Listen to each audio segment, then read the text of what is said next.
Zeus.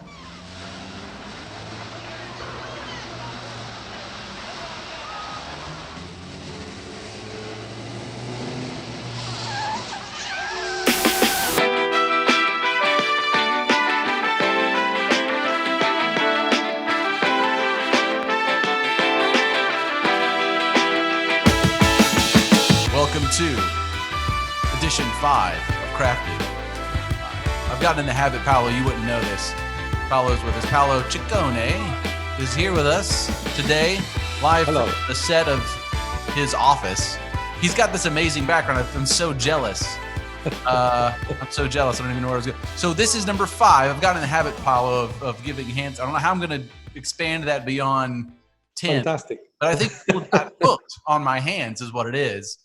So I'll just have to work something out for the fans. You know, anything for the fans, Paolo. Everything for the fans. I have 0 fans. My mom might be on this somewhere. I wish you 1 million viewers. My mom, 1 million viewers?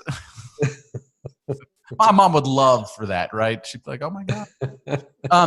Enough about mom. Let's talk about you, Paolo. So thank you so much for joining us today. Paolo hails here. Thank you for having me. For now, right? You're living here in Charleston, South Carolina. Now, yes. I have to make that distinction, to make that point, because we had somebody from Minnesota. Okay. Recently. Yeah. Yeah. And thanks to the virtue of remote connection, we can be anywhere. But yes, you and I met before in person here in Charleston. So yes. There you go. And where are you from originally? Well, the accent was born and raised in Italy. That's my original land. And about 26 years ago, I moved to California.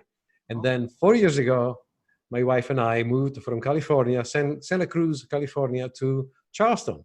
Okay, awesome. Yeah.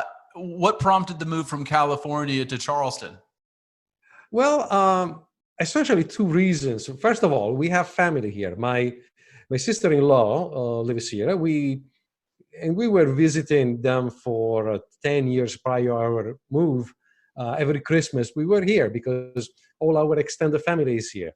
So we knew the place, and I remember the first time I came here in 2005, I looked around and I thought, wow, Charleston really looks awesome. And I remember back then thinking, I wouldn't mind moving here. And, there is something about Charleston that appeals a lot to a European like myself, because the flavor of the town, the look of the town is, well, let me put it this way.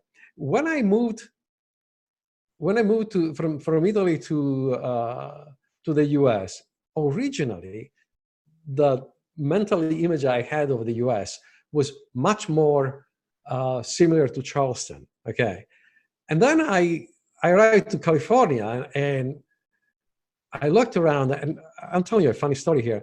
I remember the first time I had the rental car and I started driving around trying to find Santa Cruz. Now, this is before, smartphones, before electronic maps. This was 1994. I was going with a paper map, just a stamp. So I have a dot someplace, on the map that I wanted to find, and I driving, finding my way with the names of the streets. And at some point, I couldn't find the town. I was like, "Where is Santa Cruz?" And I broke down, and at that time I could barely speak any English, and I rolled down my window and I asked a passerby, and I said, "Excuse me, I'm looking for Santa Cruz." And he looks at me. He's like, I had 2 heads here. It's like, "What are you doing, man?" It's like, "You are in it." It's like, okay. And I look around. It was, Santa Cruz is a beautiful, beautiful little town, and I learned to enjoy it, to appreciate it for what it is. But really, there are 2 streets downtown, and the rest is just periphery. That's what it looked to me as a coming from Italy, as a periphery is like all scattered, nice, beautiful, but I couldn't find a real place. So, just long story long to say, Charleston, Charleston looked to me so much more like my mental image of the U.S. and much closer to the European style of city. I mean, if we are thinking about New York, for example, I know several people who live there or lived there, and many people, go years and years of their life without a car. They use public transportation. Now, that doesn't apply here, but in California, you can't go anywhere without a car and being 15 minutes in the car. I mean, it was great. It was lovely. But I remember when I came here in 2005, visiting my extended family, and I looked around and I said, this is really nice. This is charming. It's pretty. And it feels more like a city built around the person. I don't know how to say otherwise, And the other thing is the absolutely, I said two factors. One was family and the beauty of Charleston, and the other is the absolutely beyond shame, ridiculously stratospheric, absurd prices of housing in California. We wanted to buy a house. And, two professionals, both my wife and I work and making decent money. We couldn't even scratch the bottom of the housing market in California, which is just. And that was not too long before the big old crash too. So it was astronomically high. Oh, this was in 2000. So we moved in 2000. We made the decision in 2015. Gotcha. Oh, okay. And we moved exactly in February 1st, 2016. And so that was after the recovery, but even after 2008, before 2008, it was absurd. 2008, 2009, well, it was what it was. And then when we decided that it was enough, we wanted to buy a house, we looked around and the situation was just absurd. And the thing is this, it's not that there are high prices in California for a mansion. No, you buy, I mean, literally, you're gonna, the median price in Santa Cruz when we left, 2016, the median price, are you ready? I'm ready. It was $850,000 for a shack.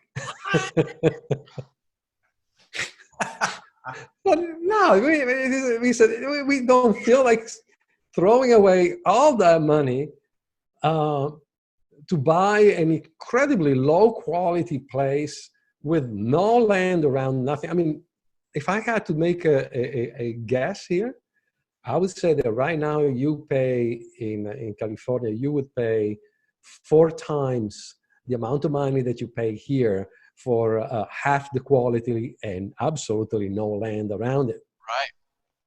My aunt and uncle just moved from, they lived in Rancho Santa Fe. And they had a house that was a beautiful house, but it wasn't very big. Right? And I want to say it was like $1.5 million, 3 bedrooms, maybe, I don't know, 2,200 square feet, on not a lot of land, and then there's the taxes, and then there's just the other cost of living. Right. Right. The property tax in California is twice what we pay here.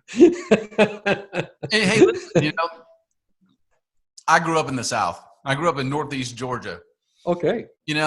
Oh yeah, you can get, you can buy 10 acres up there for, a good handle of whiskey and, your firstborn daughter, I think. But, in the South, I mean, it's totally different. There's some drawbacks to the South for sure. But there are pros and cons admitted, everywhere. You have to make peace with the compromise that fits you the best, and that is for countries and for states and for counties as well. right. Well, we're glad to have you here. That's Well, thank you. It's so good you're to be here. quickly becoming kind of an institution, I think, which is great. I had Joshua Gold on just before. Yeah. I asked him at the end. I said, "Where did you get your picture taken? Did Paolo take your picture?" He goes, "No, I had that done some years ago at such and such." I said, "Well, it's a compliment to Paolo right there, right? Because it looked really good, He looked excellent. He looked like $1 billion, And so, you've already created that brand here in Charleston that, everybody you photograph looks very, very well off. Well, thank you. It's it's an interesting subject. This I love photographing people, and of course, I cannot do it right now, which is it's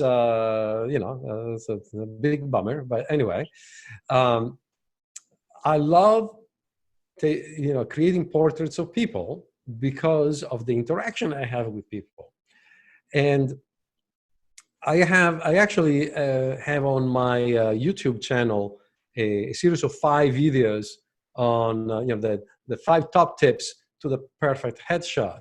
Mm-hmm. And in one of them, I talk about how you have to budget the time. Okay, there are a lot of misconceptions about what a headshot is or why we have a headshot. Even the reason, and that goes a little bit.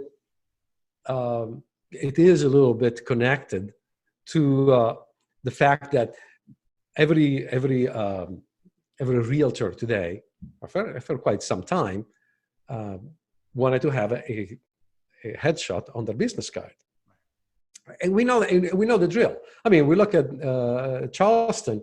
How many realtors are here? Between 5,000 to 7,000. So. It's a very that's and I've been told by realtors, these are numbers I get from them. Right. Okay. So why 5 to 7? I think is some people give me the residential alone. And sorry, I missed that. Could you say? Shut up, Siri. Technology. Some realtors.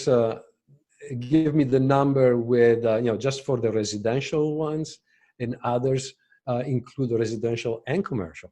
So I think the overall we're talking about 7,000 realtors in our area. Now the metropolitan area of Charleston is estimated at around 800,000 people, so kind of makes sense. Yeah, sure. Makes sense. Yeah, it makes a lot of sense. Yeah, you're getting your business cards. I mean, I have I'm not even kidding you. Right here, I couldn't have scheduled this conversation. Right here on my desk, I have at least 2 business cards of realtors. And so they both have their faces in. Yeah, and it makes sense because. You want to be, you want people to remember you, okay? Because chances are you're going to meet a lot of realtors, and so by the name only. And so there is this false idea that your headshot is is the face behind the name. And people, again, sometimes I say these things, and people look at me, it's like, what the hell are you talking? You're crazy Italian. You probably don't know your language. No, I mean that. Esoteric nonsense is this you brought over from Italy. Yeah, and I understand that for a lot of people, they see it as, oh, this is how people will remember me. But you know what? This is 2020. It's not 1995 anymore. This is the era of social media. This is the era of Facebook and LinkedIn. Your headshot is not an ID card anymore. You want an ID card, just copy and paste what you have on your driver license, which is not you want to captivate, you want to connect with people, you want to stand out, you want to be above the crowd, you have a headshot that speaks your personality, that shows your personality. And that is my mission. Right. Now, how do you make it happening? It's not easy. It's not easy. It takes work. And so here I'm in my studio. If you come here to do a headshot, the minimum amount of time I'm spending with you is 1 hour. Now, I know other photographers spend, and this is not meant to talk, smack against the competition or anything like that. But there are beginner photographers who will say, okay, sit down here, smile, click, maybe another one, click, okay, done. Now, that's not how you bring the personality out, because we are people. And most of my clients, I don't know the others, but the vast majority, 99.99% of my clients are just regular people. Yeah. You know, there are people like you. There are people who are not trained to be professional actors or models before they can come up with a real expression, a genuine expression. Right. They need to get into the groove. They need to be coached. They need to relax a little bit. And so I do that. I talk with them. I pose them. First of all, I always tell them, you know what? From now on, it's all on my shoulders. Okay. It's not up to you. It's up to me. That's why you hire me. No, it's my job. Right. You know, just because I have a fancy camera doesn't turn, everything into magic. 80% of what I do is psychology. I have to talk with you. I have to make you enjoy the session. And so many people actually, to me, the best reward is this. After we do the photo shoot, we select the images, and then I just walk the person to the door, and many times they hug me and say, "Oh, this was so much fun." I was like, "This is great. I love doing this." Now, those are the people that just, you see their image and they're perfect. They're great. They have that great expression, the communication, the engagement with the viewer. It doesn't happen by mistake, though. Well, and I think that there's so much that's said in there. We were, I've been lucky enough to have some of these conversations now for the past few days with some different people, and a lady named Doreen Clark. Okay, we were talking about a number of different things, but she was particularly harping on, how important the relationship between communication and value, right? And kind of what I thought was a really kind of a big takeaway for me, a big aha moment for me was this, you can't have value without communicating it, meaning that value is in the mind of the beholder, right? You don't. That's gospel. Oh my goodness. Get to determine for me what I deem valuable, right? It's me to sense the value and then move on the value, but it's got to be communicated somehow. And that communication comes in the form of, wordsmithing for sure. But pictures, right? The human brain is so adept at identifying the human form and reading it, right? And it's just so true that if I feel comfortable when I look at your picture and you feel comfortable in yourself and your own skin, we've already moved so far down the road towards coming together on exchanging some kind of value. And that psychology that you're talking about. I love everything you said. And I'll tell you this. I love what I do, right? I mean, I have a really good time.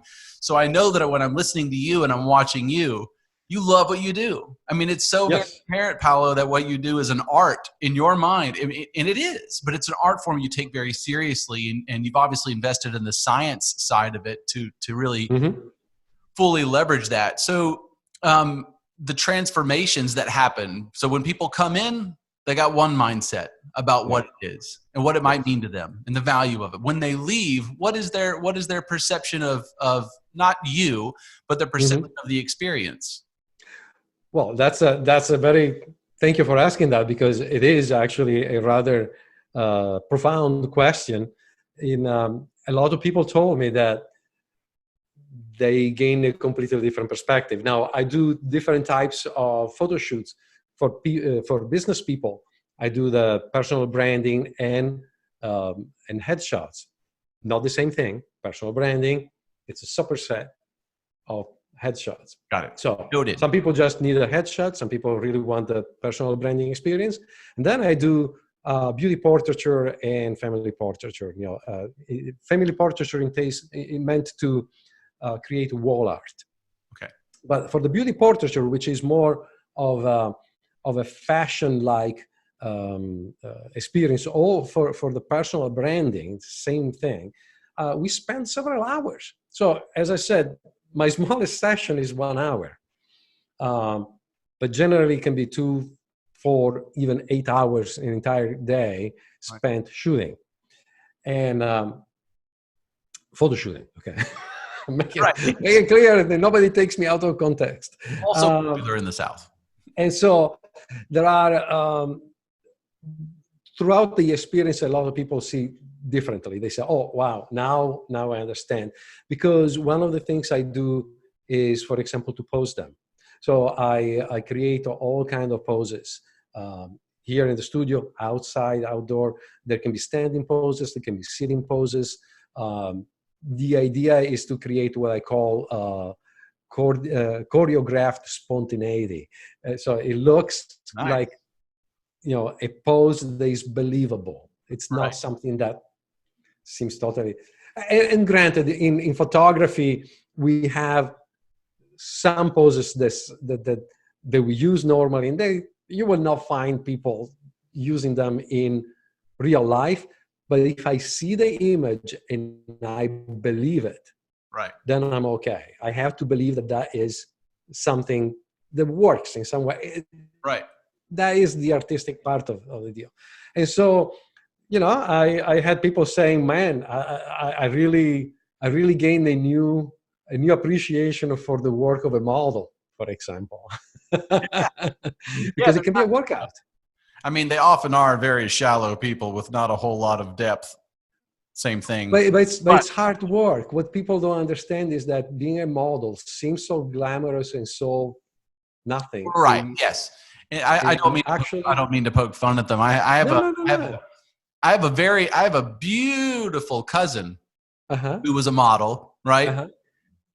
She, graduated from Pepperdine University and, is a psychologist in fact, most of the models that I know, it's almost like a lot of the bodybuilders I know, right? Are really just brilliantly intelligent people. So never judge a book by its cover, which takes me to, a little bit deeper into what you do. People can't help it, right? That first impression, you never get a second chance to make a first impression, as they say. That's right. Right. And so, once you've put it out there, you can't pull it back. So what is going to be the interpretation? And that's really what it comes down to, is how are people going to interpret the image? What is it going to speak? What is it going to communicate? Listen, Paolo, I'm one of the worst. Okay. Right. What, in which sense? Well, I'm terrible. Because, I take my stuff very seriously, my work, and my work is serious, certainly to my clients. But if you know me as a human being, right, as anybody who can judge from certainly the first podcast I did with Christopher Dugan, I'm always going to err towards, lightheartedness and fun, because I don't see accomplishing the work and doing an amazing job for clients as being somehow or another exclusive of levity, Okay. So it would be very hard for me to understand how to communicate the seriousness with which I take my work, but also my personality, right? So you'd be somebody who could hook that up. And we would have a heart-to-heart conversation before the photo shoot. Sure. Sounds very serious, Paolo. I always talk a good amount of time before I start shooting, because and this is before we're even scheduling. Okay. I have people who text me and say, okay, hi Paolo, I'd like to have a new headshot. How much is it? Are you available? The first thing I do, I pick up the phone and I call. I say, "Hi, Janet. I'm so glad that you want to do this. I'd like to ask you some questions if it's okay with you, so I know how to serve you in the best way possible." And I want to hear everything about, because what you mean by headshot is not necessarily what I mean with a head. The term, okay, you were talking about this before, value and conversation, okay? You cannot do these things by email and texting. It just doesn't work. This is one of, it's a very personal relationship. I'm here in the studio, I'm a few feet away from you. I'm telling you all kinds of inane things to posing, for the poses, and I try to trigger some reactions to you. That's why I say, look, it's all on my shoulders, because I don't want you to overthink this. Right. You stay there, listen to me, and I'll try to elicit that reaction. And then if I did my job in the right way and I'm clicking at the right time, I get it, But you're saying, look, I do a lot of things. I know that your line of work is all about high value, no? So when we are talking about luxury items or high value, luxury market, all that kind of stuff, yes, there is a certain seriousness that is implied. Mm-hmm. But I can see that you're saying, well, I'd like actually to be a little more relaxed about this. Well, believe it or not, we can translate that into a portrait. Oh, I believe it. I only believe it because you're saying it, though.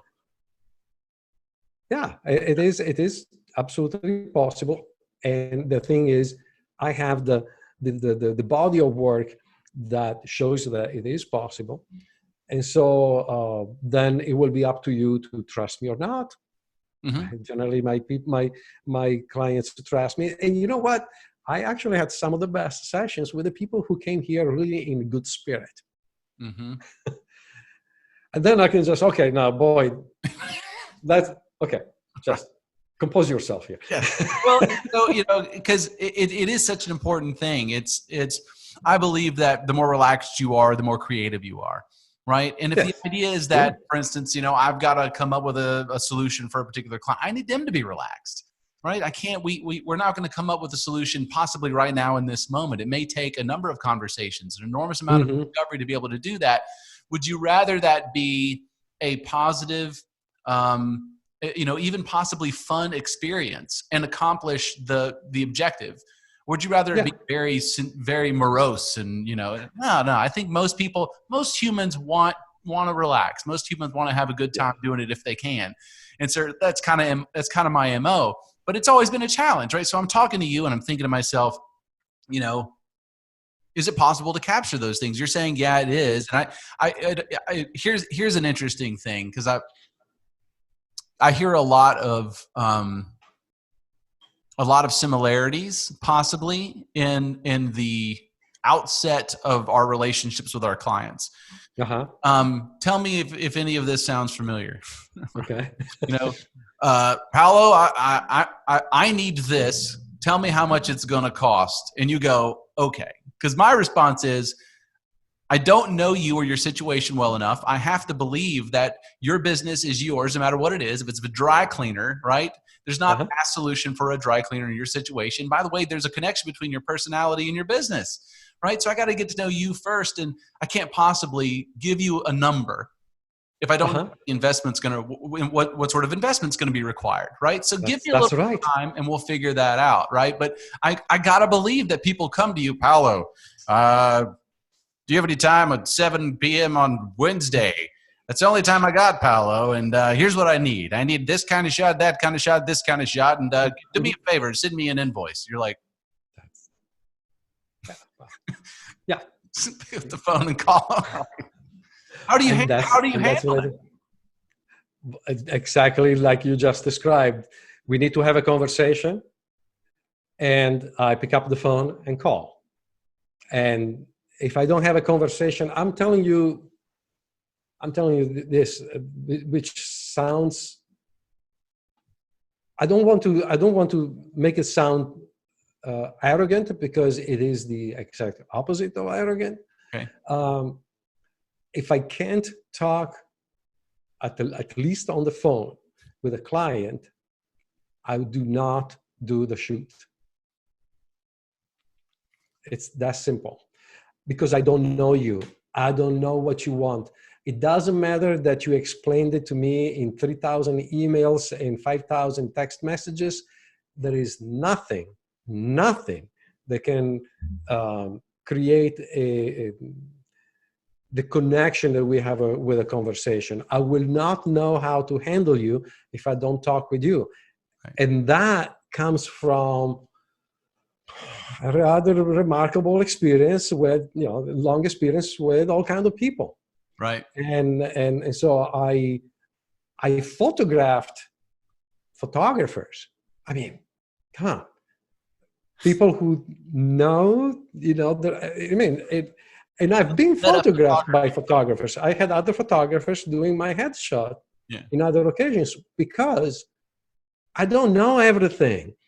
I want to see how that other person tackles the job. Maybe I'll have something to learn. Maybe there is a new style that I didn't think of. Right. But in any case, I'm not taking on a client unless I have the opportunity to at least talk with them for 15, 20 minutes, or as long as it takes. But because Paolo, that's the other. But Paolo, I sent you my pictures with my Instagram filters. It's right. great. This is what I'm looking for, Paolo. Right. Well, and then I'm probably not the right person. So. I'm probably not the right guy for you. And there is that. I mean, we're not, you and I mean, you're not taking every single person who That's right. is out there. There are people who will benefit from your services, and others who don't. One thing I hear a lot, and I talk with several personal coaches, business coaches, and I heard this story several times. People who hire a coach and they say, okay, I want this kind of result. And then they don't, when they're asked to do the homework, they don't do it. And then they will say, okay, well, this is not working for me. Well, how much effort did you put in? So just to say, just because there is a client with a certain need and you are able to provide a solution, it doesn't mean that there is an actual match. And again, that is why I want to talk to the person, because maybe I'm not the right match. Right. Who knows? Now, for example, I'm telling you, I'm adamant about not taking pictures of people against a brick wall. I lost several jobs because it's such a cliche. I don't want my work to be connected with that. It's a cliche. Paolo, I need to hold this up. It's a metaphor. I did. I had people say, well, we went against the brick wall. So, well, no, I can do it. If you look at my portfolio, and that's the other thing. And I see this happening all the time in all branches of business. People hire somebody without checking their work first. How can you do that? I had people who called me and I said, all right, so have you had a chance to look at my portfolio online on my website? Actually not. So how did you find why did you call me? I'm not saying that I will not take that client. I will instruct that client to go to my website, take a look at my work, and verify that that is the direction where they want to go, because a headshot can be anything, and there are several styles that don't do anything for me, and I will never go in that direction. And they have plenty of clients. Plenty of clients are like that. It's not me. Right. And that's what I'm saying. It's going back to the beginning of of this conversation, when I was talking about the realtors, real estate agents who want to have their business card with a headshot.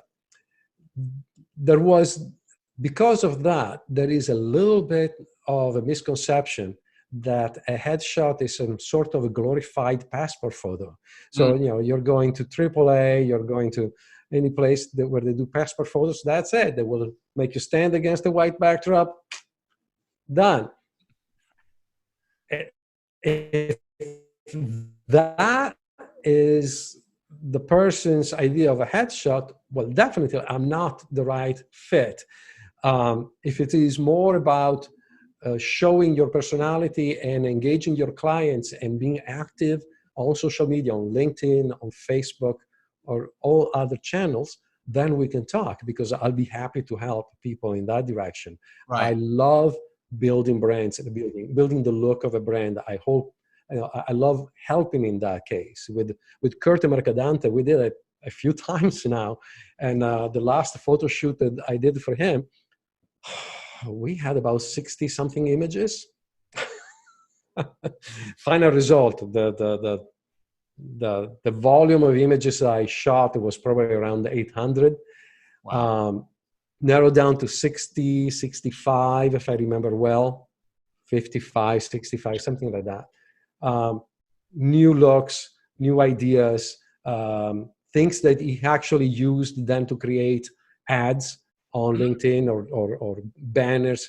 I see it almost every day. He posts a new picture, like, that's my picture. I like to see, I'm really enjoying to see how he put it together with a certain concept. Right. That is what I think is so interesting about that is, and what I preach to every, at the beginning of every one of my conversations with clients, I just, I ask, I say, what business are you in? And flexibly, they're like, well, I'm in the dental business. I'm in the heavy lift equipment business. I'm in the dock building business. I'm in the wedding business. And I say, you're all, and of course, to them individually, you're in the experience business. The vehicle for delivering the experience is dentistry. It's weddings. It's whatever, right? But you're in the experience business because at the end of the day, right, that experience is what translates value more than anything else. And people promote what they're proud of. They promote the decisions they're proud of making. They promote the relationships they're proud of having. And so the idea is that Paolo's experience is going to be a lot more invested, let's say, in terms of time, in terms of money, and kinds of things. But the value is going to be derived from that experience, and it's going to continue on into the future. I mean, when you're talking about people and brands, these aren't things that just come and go. It's not purely transactive. You get to know these people, and you're building a real relationship with them. And everybody that I know that knows you, because we don't know each other really well, but everybody I know, we met a couple of times, yeah. But everybody I know that knows you, has always said really positive stuff about you.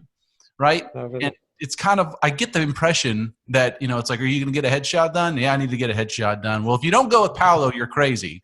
I mean, that's an endorsement. Thank you. So it's certainly it talking about an experience in my mind, in the business that I'm in, I'm intrigued. I'm like, well, what is it about the experience that Paolo gives them that produces that kind of result so consistently? Right, from a systems perspective, but you may not appreciate your business as having necessarily a system. I think you probably do. You have a process that gets specific kinds of results, but it does it so consistently is what's really impressive to me. To have very different people, right, who've all had a very similar experience, to all convey to me in a very similar manner, right, the urgency of using your services, I think is awesome. It's really, really incredible. Thank you. Volumes Thank you. Well, I enjoy working with people. That I'm feeling honored when people come to my studio. I know that there is a lot of competition, and tell you the truth, I'm probably one of the most expensive headshot photographers in Charleston, if not the more expensive.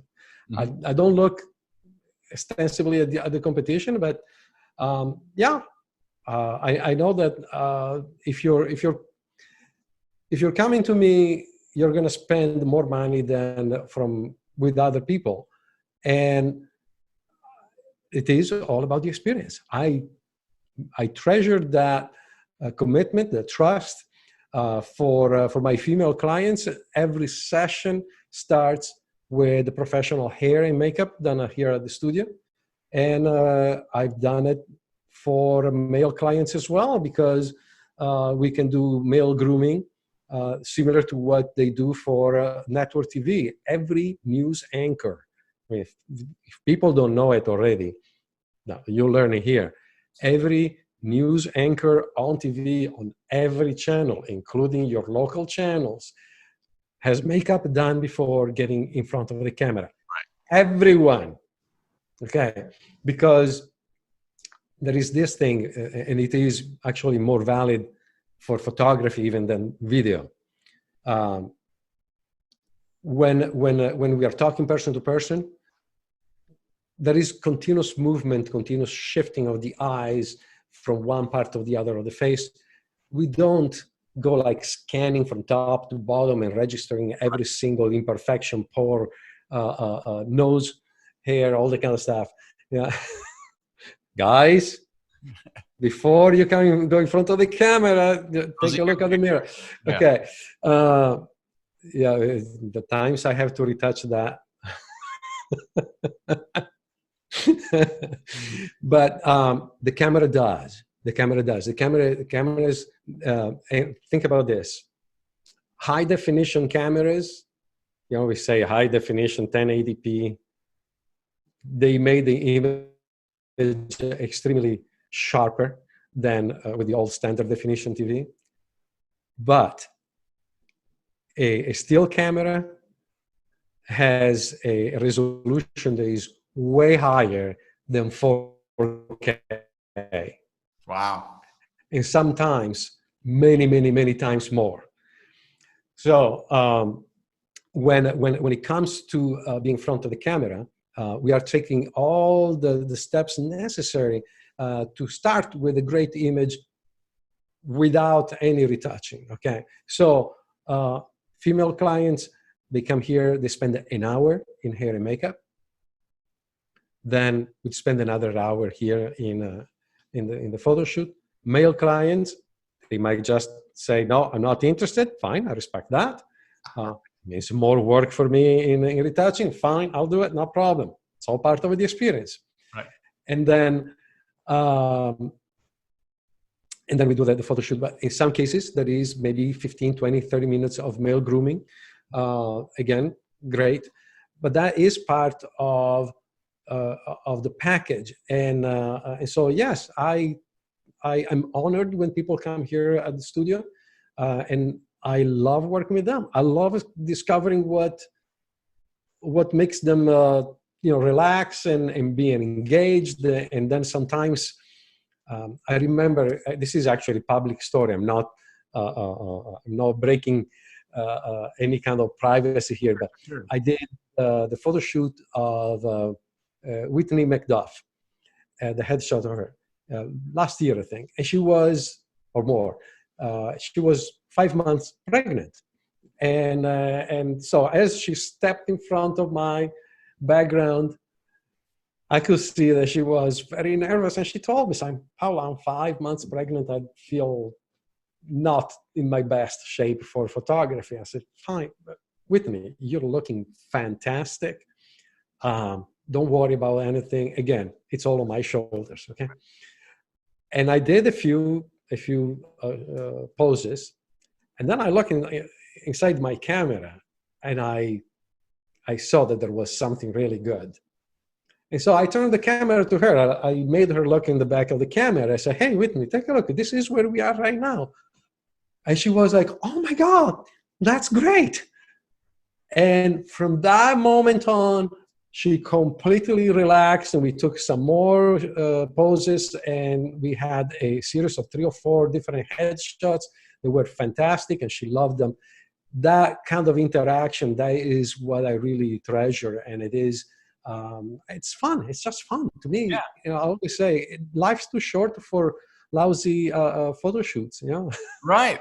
Yeah. Well, I think what's so interesting, what you just said too, is I think that if somebody were to ask me to use one word to describe a photo shoot, interactive would have not been the word, right? Because interactive is, I as the customer or consumer am engaged in the experience in a way that is controlling for my experience. And I don't think most people would think Mhm. that's the way that it is. And you're telling me that it is that way, that in fact, that you're going to, in the moment, you're going to set my mind at ease that I'm not going to have to wait till the, a week after I've left, right? Biting my nails, questioning my, Oh, no, this is the, oh, that's the other. Thank you for bringing this up, actually, because that is we were talking about the experience. You mentioned the experience. Well, so it starts with the hair and makeup, then we go to the photo shoot. I have like up to three different, and this is the smallest session. Again, this is the mini session. Okay, this is not the personal branding session. This is the I call it the professional headshot day, or PhD for short. nice. Uh, so, excuse me, but we do three different wardrobe changes. Okay, and probably five different poses. Mhm.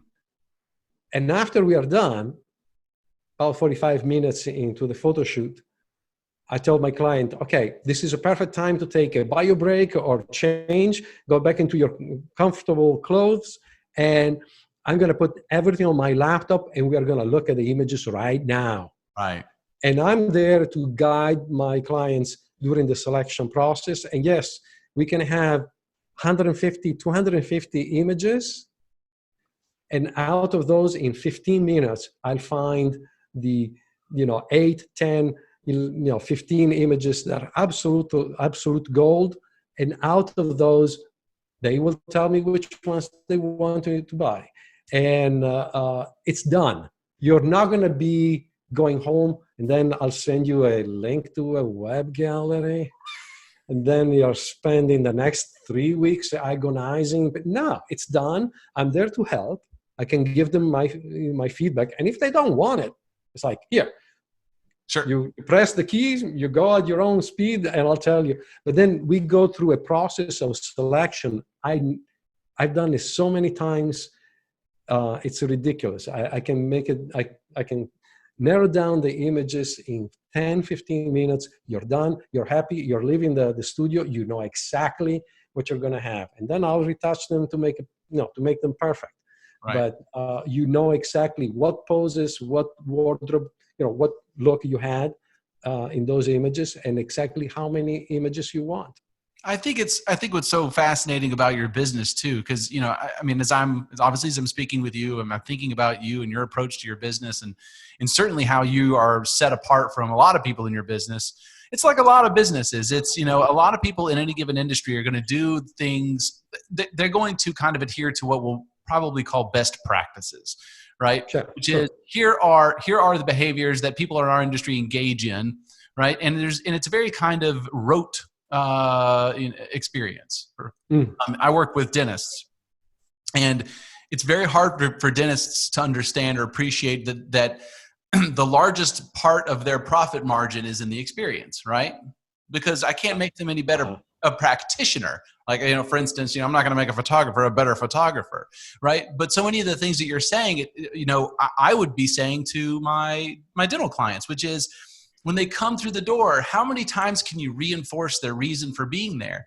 The number of times you reinforce their reason for being there, the more you narrow their focus of the experience so that it's standardized, so that they leave there proud of their experience, more likely to obviously make a referral, things like this. And of course, that's what grows a business. It's not come in. It's not just a transaction. Let's put it that way. Right. So no, that would be so sad.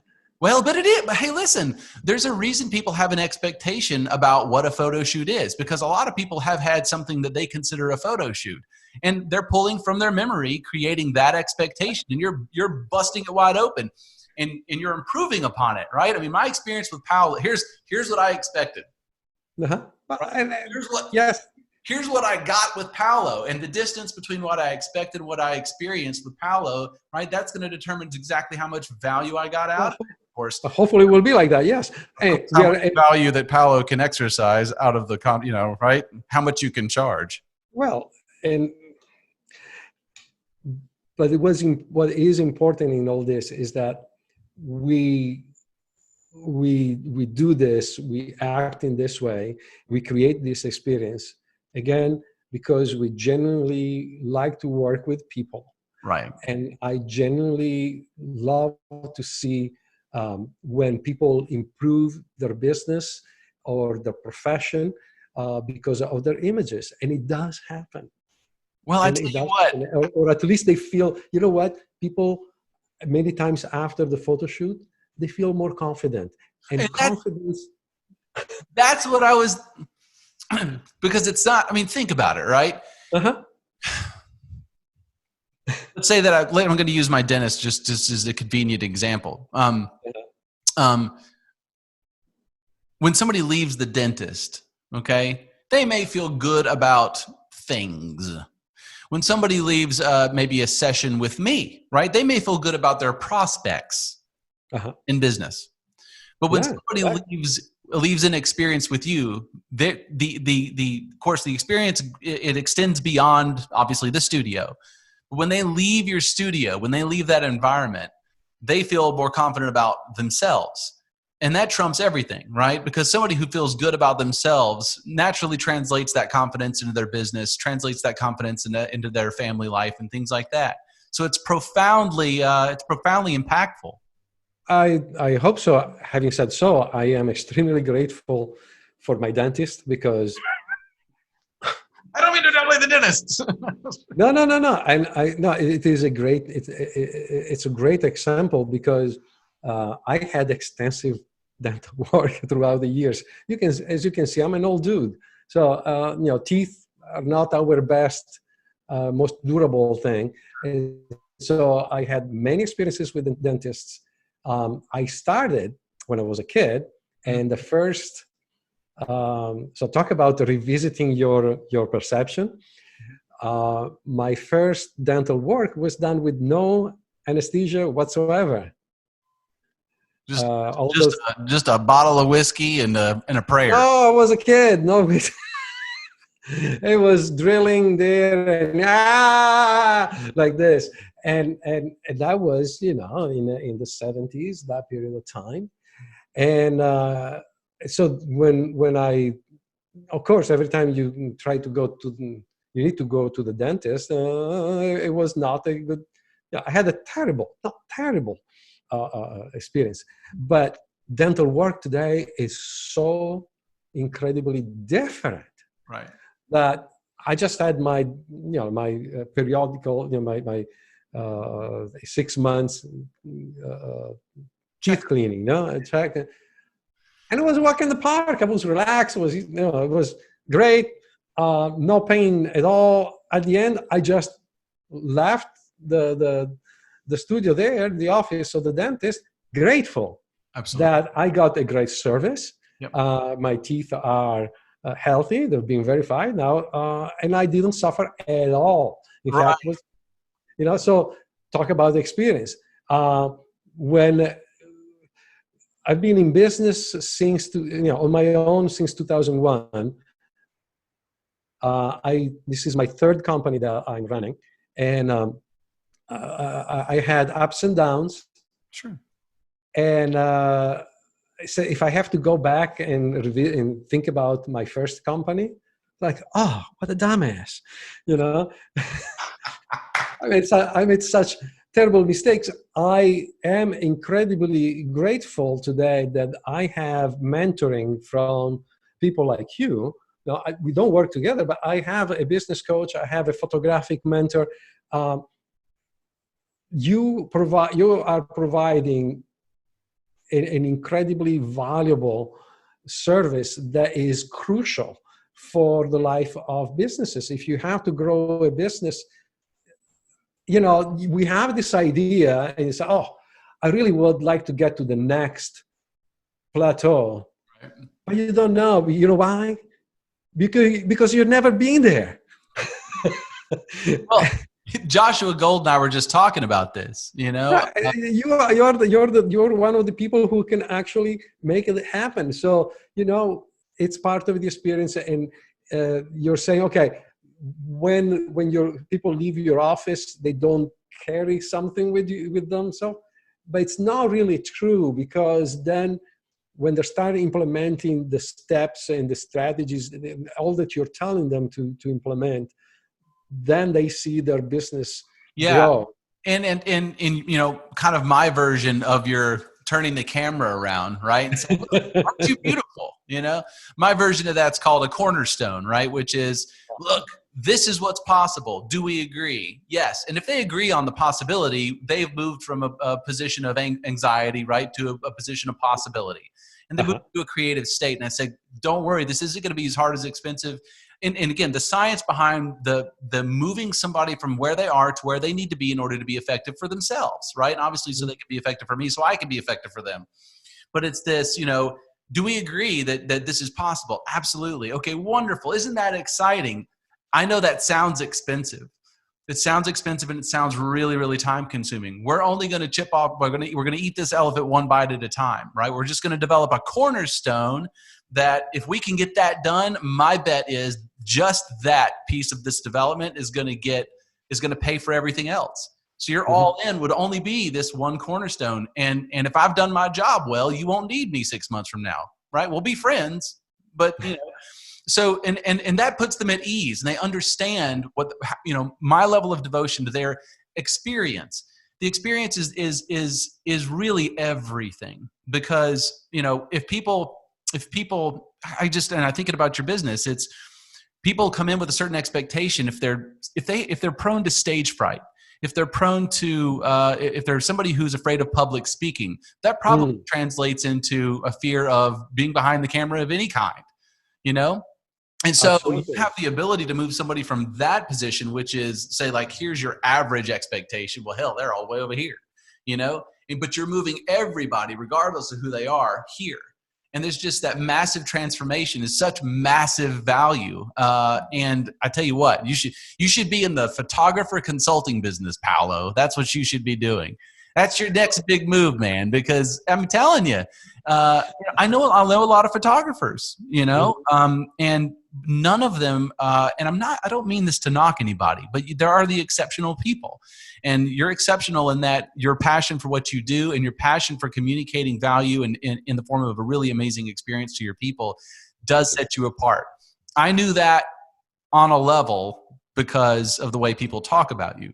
And thank you. And thanks to them too. Yeah. Value that I know it's going to work for you for a while. You're going to be able to command amazing fees, but I'm sure there's going to be a lot of people out there who would love to have your advice. Well, and thank you first of all, and I do love to teach, and I've done it at all levels in the past. First in Italian, which is my native language, and then it took me some time to, become fluent in English. Can't do anything about the accent. Sorry. Hey, man, you charge extra for the accent. But I am going to actually start an initiative soon. I'm not ready to make it public. But one of the things I'm doing today, because, let's face it, right now with this social distancing deal, I got no clients, okay? Business has stopped, screeched to a screeching halt. And so it's challenging because we are socially starved. I like being with people. Now we cannot meet people. So on a personal level, it's not that great, and on a financial level, it's not that great. But there is always it's a blessing in disguise. The fact that we are doing this, this virtual connection, and made me think, how can we improve this? How can we make it good for people like you? Coaches, consultants, public speakers, people who used to meet person to person, And now they're doing it remotely. And the good thing is they can do it remotely. If you're doing a business coaching, you can do it one-to-one, right, with Zoom, with GoToMeeting, with Skype, all the all that kind of stuff. Well, I thought, okay, how can we transform the experience? I mean, you can see it in my screen, how that happened. We are using Zoom. This is not something that you can buy from Zoom. Zoom doesn't provide this at all. right. This is some other technology that I put together because before being a photographer, I was a software engineer for more than 25 years. How about that? So that's how I came to work. When I moved to California, I was actually hired as a software engineer. And for a company in Silicon Valley, we were developing languages. We were actually, our clients were other programmers. Right. So I have a very solid foundation in technology. And so I put the two things together. And now I'm providing this kind of service where I can give you a turnkey solution for coaches, consultants, and speakers, where they can stand out with their own channel, they can improve the conversation, they can improve the technology. And I can do things like this. So let me just demonstrate this, because this is pretty amazing. So I have my telephone here. Okay. Now, if I push this button, it says intermission, my screen should turn in a completely different way. There will be a transition, and then there will be a pause message. So let's find it. Let's do it. Oh, wow. That's great. And I'm back. That's awesome. So just to say, there are all kinds of graphic elements that can be done. The image can be improved way beyond the standard webcam.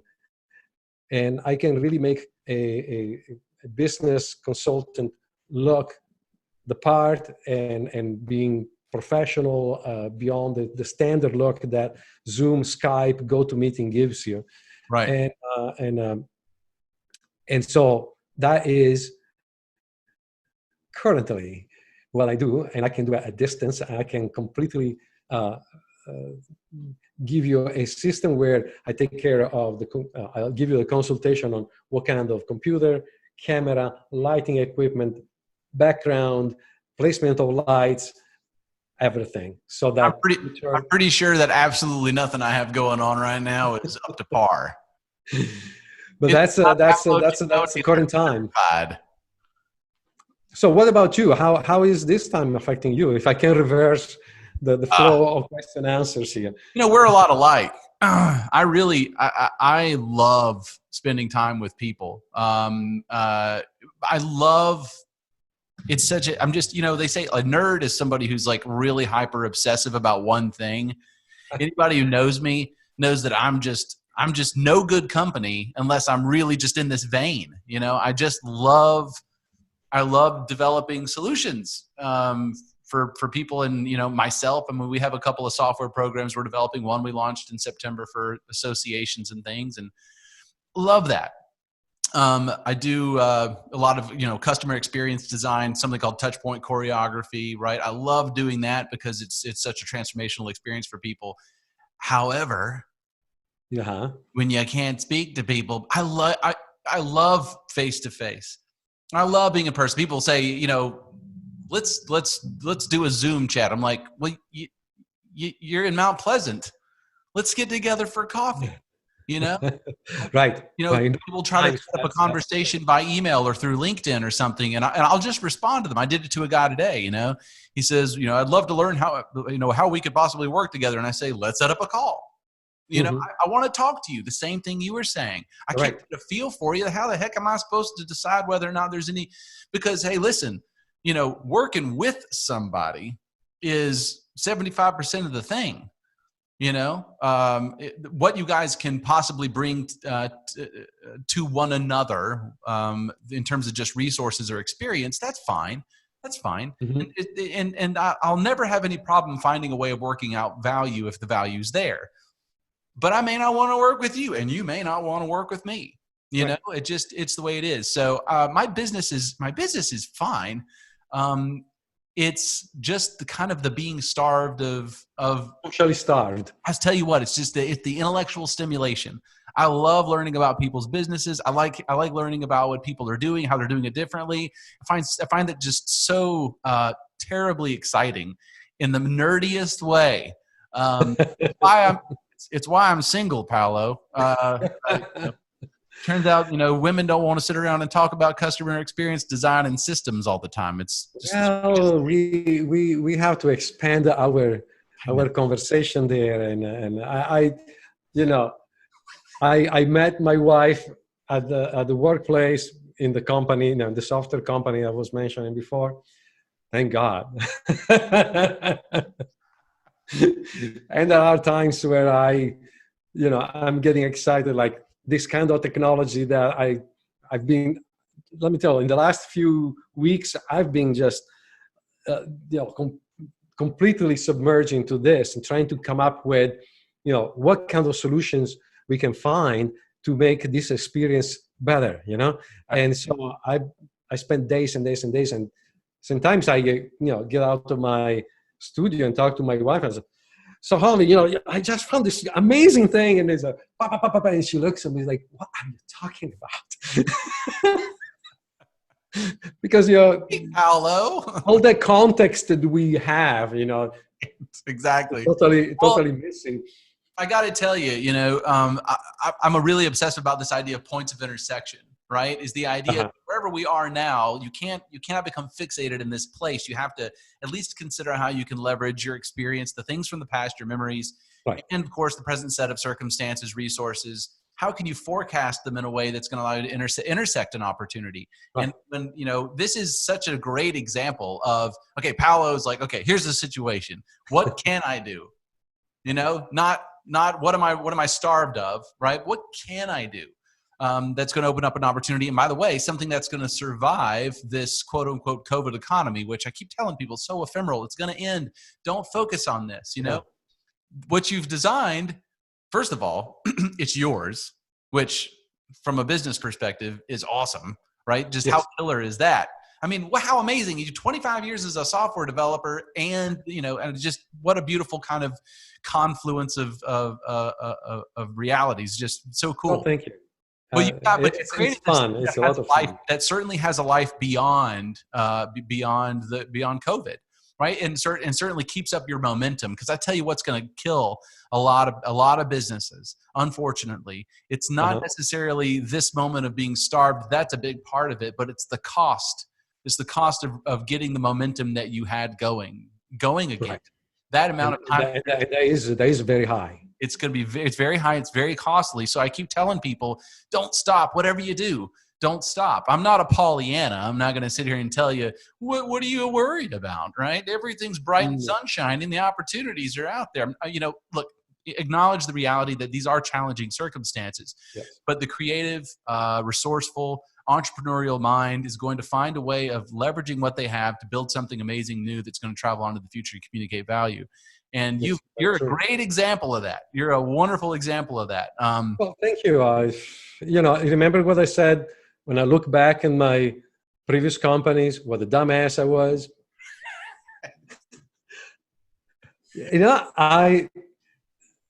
I made mistakes. And mistakes, are a great way, life's way of telling you you're going the wrong direction. Just pray that you have a second chance, which I did. And I had a third chance. Fantastic. So, you're absolutely right. Today, it's the time to push on the accelerator, invest more in your company, invest more on marketing, be there.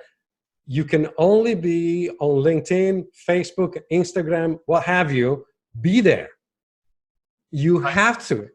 Because if you're letting go, then yes, the cost of regaining that momentum, it's going to be impossible. It's going to be discouraging because you were already under pressure before, and now it's like going back square one, like 2 years back, 3 years back, right, 4 years, whatever it is when you started. And no, this is the time to not let go. You're home. Well, just because you're home, it doesn't mean that you can relax. Work. Right. Work like it is your office. Get in a suit if you have to. I kid you not. I don't wear a tie. I was thinking today, I'm going to wear a tie. We almost both wore a tie. How about all that? It is psychological. A friend of mine who works at home all the time just told me that she now all the people in her office are working at home, and they had a meeting, and the level of underdressing it was quite appalling. I don't want to get into the details just in case somebody sees this and makes the connection. So this is, and I don't mean to criticize anybody. I totally understand the humanity behind it. And I say, like the famous scene of Cher slapping, what's his name? Nicolas Cage in, I don't remember the movie. It's like, snap out of it. Oh, right. Yeah. Moonstruck. Snap out of it. A great movie. For your own sake. I'm talking to people in general, not you, boy. That's what we need to do, because I've been there. I know how depressing this is, how worrying this is, but worrying doesn't do anything for us. Mm-hmm. If you go back and see all your successes and all the worry that you had before those successes, you could have had those successes without the worry. Worry didn't bring you anything. Worry only slows you down and only makes you look desperate. So, and it's kind of an interesting thing that, before people come into your studio, they've never had the experience of being in your studio and they're fearful. You have to break them out of that. Yes. This is not too different than that, right? People have not had this kind of experience before, don't know what it's like, don't know how to act, and it does take an enormous amount of personal dedication to snap out of it. It is. It really does. And I can appreciate that. You talk about the humanity, and unfortunately, Paolo, neither you nor I can do it for them. But here's what I would say to everybody. No, but we can offer words of encouragement. Well, and they've been very valuable to me because others told me that. And so, I'm just returning the favor here, right? Because sometimes we just wonder, is this the end? Is this the time I have to call Amazon and become a Prime driver? You know what? If this helps you for now, that's fine. But don't lose the enthusiasm, because if you really have the business that really makes you happy, you're satisfied, if it's a life of fulfillment that you gain out of doing those activities, then just realize that this situation yet will pass. And you know what? There is silver lining in everything. I found a new venue of creating branded Zoom channels, which I didn't consider before. There are other things. Looking this way, this is a time of extreme duress. Many people will give up. Your market might be less crowded when you come back to it. I mean, I'm not saying this with cheer, not at all. I'd rather have everybody doing great. But you know what? There are sides of the business that should be evaluated. So hold on it. Just hold on. And I think positive. The biggest word of encouragement is, listen, it's bad right now. Mm-hmm. Objectively, it's bad. Yep. which means it can only get better. Okay. Now listen, it could get worse. And what I mean, this period is what I'm referring to in whole, but give it another 6 months, give it another year, right? If you've lived long enough, you know how short 6 months and a year is, at the very How least. many things can happen in those 6 Oh months? man. Oh, listen, and know this. If you've been in business for 5 years or 10 years or 3 years or 1 year, whatever it is, you've got a year, 3, 5, 10, 15, 20 years or plus of experience, of connections, right? Of knowledge. You're more powerful now than you've ever been. And if you got the chance to start over, what would you create? What would you do? You went and did something. You're in a business that's not necessarily scalable because of the one-to-one relationship. But now you've gone out here, you leveraged your skills and created something that's hyper scalable. Yeah, in fact, I can apply this internationally. I don't have to be, Exactly. I can apply this to everybody in any part of the world. So look at that. It's a new market opportunity. Will it go anywhere? I don't know yet. But you know what? You won't know if you don't try. And I think it's amazing. And we have to wrap it up, unfortunately. But I'll say this. It's just been a heck of a lot of fun for me. I really appreciate you spending time with me. I'm one of these people. I could go on and on and on because I just think this is so much fun and exciting. And I love what you're doing. I really do, especially now. I certainly, suggest that anybody who's going to get a headshot, if you're sitting at home right now and you're thinking to yourself, you know what, I could have done a whole lot better job in communicating who I was, my personality to the marketplace. I could have done I could have invested more in myself. I mean, go ahead and, reach out to Paolo. His phone number's right there on the screen. Thank you. It's right there. But also I'll provide his website and his phone number and all that kind of stuff, his email. And I won't include the email. That's a bad idea. I'm new to the YouTube thing, brother. Okay. So I'm learning what to do, not to do. But I'll include some information in the link to this video.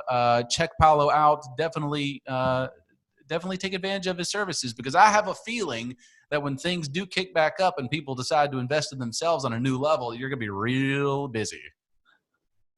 Let's hope so. And let's hope so for you too, Boyd. And this has been a great pleasure for me. Thank you very much for calling, for contacting me and asking me to do this. Has been great. Thank you. Appreciate it. Absolutely. Thank you so much. Have a wonderful day. This has been Crafted number 5. Bye. Bye.